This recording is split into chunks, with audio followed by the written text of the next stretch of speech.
ბატონო მიშა, ტრამპს ხომ ესაუბრეთ, შეგიძლიათ გამცეთ პასუხი ტრამპმა დაგირეკათ თუ არა? ტრამპმა ვინ მიიწვია? არ დაგირეკათ, შეიძლება ეს პასუხი მივიღო როგორც არა, ხომ? ტრამპის ნაცვლად დარეკა მარკო რუბიოს უწყებამ პირდაპირ ელჩთან და ისიც დიპლომატიური დემარშისთვის. მამუკა მდინარაძის ერთმა განცხადებამ მთელი პარტია დიდ სკანდალში გახვია. ურთიერთობების გადატვირთვის ნაცვლად სუსის შეფის ბრალდებებმა ვაშინგტონი კიდევ უფრო გააბრაზა.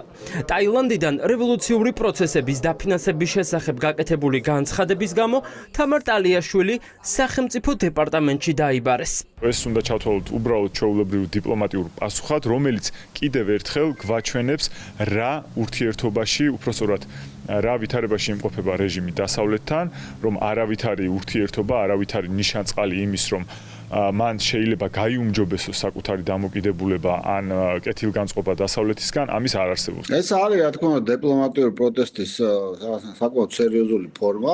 კრემლის სტილის, რუსული სტილის ანტიამერიკული პროპაგანდა უკვე დიდი ხანია მიმდინარეობს საქართველოში და ეს იღებს აბსურდულ რუსული სტილის აბსურდულ ფორმებს. მამუკა მდინარაძემ ამერიკის შეერთებული შტატების შემოვლითი გზებით საქართველოში გადატრიალების დამფინანსებლად გამოაცხადა. თქვა, რომ ფული საქართველოში ტაილანდიდან ირიცხება. რა ხდება რეალურად? ბანგკოკის ფინანსური ცენტრის მეშვეობით ამერიკის შეერთებული შტატები ფინანსურ გადარიცხვებს ახორციელებს სახელმწიფო დეპარტამენტის თანამშრომლებისთვის, პენსიებს ყოფილი ჩინოსნებისთვის და გრანტებს მსოფლიოს მასშტაბით. სწორედ ბანგკოკიდან ირიცხებოდა წლების განმავლობაში საქართველოს მთავრობისთვის გამოყოფილი გრანტებიც, რომელსაც შემდეგ მთავრობა განკარგავდა.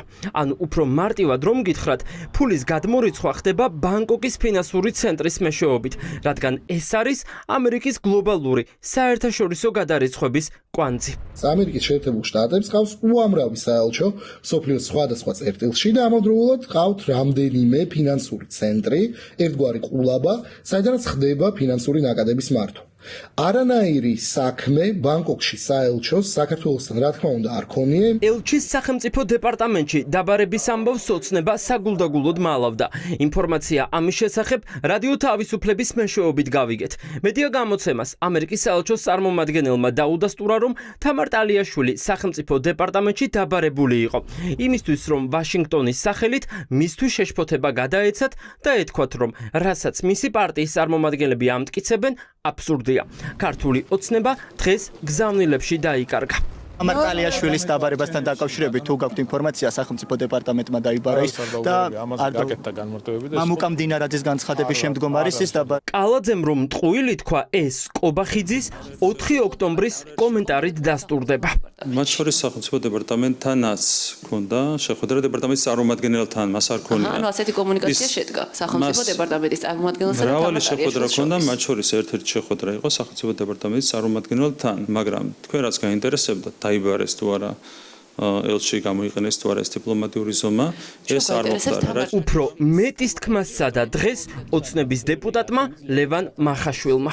რაც შემიძლია გითხრათ არის, რომ არავინ დაუბარებიათ ურთიერთგაცვლა მოსაზრებების ნამდვილად იყო, ოღონდ არ იყო მხოლოდ ვაშინგტონში სხვათა შორის სხვადასხვა ფორმით, სხვადასხვა მეთოდით და ფორმატით იყო ურთიერთგაცვლა და ინფორმაციების გაცვლა ამ ფაქტთან დაკავშირებით. თამარ ტალიაშვილი დუმს ვის უნდა ვენდოთ? ამერიკის საელჩოს წარმომადგენელს თუ ივანიშვილის პარტიის წევრებს, ვინც ყველა შანსს იმისთვის იყენებენ, რომ საქართველოს მეგობრების წინააღმდეგ ახალი იერიში წამოიწყონ და როცა აკრიტიკებენ, ეს კრიტიკაც მითიურ deep states დააბრალონ. ოპოზიცია ფიქრობს, რომ ოცნება მიზანმიმართულად მოქმედებს, რათა რუსული დავალება შეასრულონ და ამერიკასთან ყველანაირი კონტაქტი გაწყვიტონ. ფაქტიურად ახლადანიშნული ელჩის პირველი შეხვედრა ეს იყო დიპლომატიური დემარშით, მისი დაბარება სწორედ იმიტომ, რომ საქართველოს დღევანდელი არალეგიტიმური ხელისუფლება აგრძელებს ანტიამერიკულ არამხოლოდ რიტორიკას, არამედ პოლიტიკას. ქართული ოცნების პირობებში ამერიკის შეერთებული შტატების პოლიტიკა და ჩვენი საერთაშორისო პარტნიორობის იქნება კიდევ უფრო მკაცრი იმის გათვალისწინებით, რომ საქართველოში დამყარებული არის დიქტატურა, რომელიც კლავს განსხვავებულობას, რომელიც კლავს დემოკრატიას. რეჟიმი შესუსტებული და უუნაროა. ასე ეხმაურება სალომე ზურაბიშვილი დიდ დიპლომატიურ სკანდალს. ახლა მთავარი კითხვა: მამუკა მდინარაძემ ინფორმაცია არ მოიძია და ისე გადაწყვიტა იერიში, თუ ეს იყო მიზანმიმართული ქმედება ამერიკის დისკრედიტაციისთვის. რჩება საფუძვლიანი ეჭვი, რომ ამ ამბის გამო ოცნებაში კიდევ დიდხანს მოუწევთ ტრამპის ზარის ლოდინი.